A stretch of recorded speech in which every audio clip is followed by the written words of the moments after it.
We're going to finish here though and go back and talk about what you saw Derek Mueller talk about, those free body diagrams.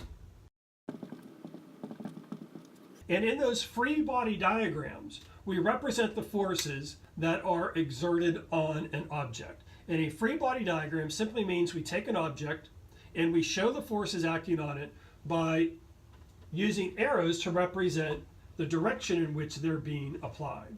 So think about this situation here. We have a bulldozer pushing on a rock. And when that bulldozer pushes on the rock, there are forces acting on that rock. And if we were to just take our picture of the bulldozer and rock, we might show a force from the bulldozer pushing on the rock. We might show the ground supporting the rock, holding it upward.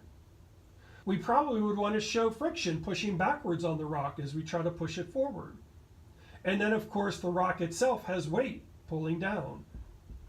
All right, that's the force of gravity pulling on it. So we have all of these forces. But notice that's a pretty confusing looking picture. So we simplify that picture by drawing a free body diagram. And we start by representing the object just as a dot. We're representing the object free of its body. It's just a dot. That dot actually represents its center of mass. We'll talk more about that later in the class. So acting on this dot, we can represent the force of the bulldozer pushing to the right. We can show the ground holding it upward.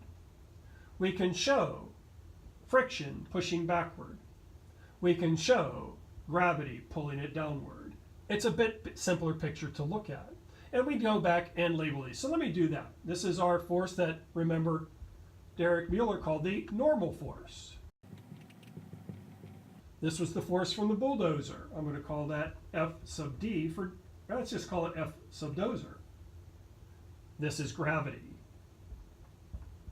Call that F sub G.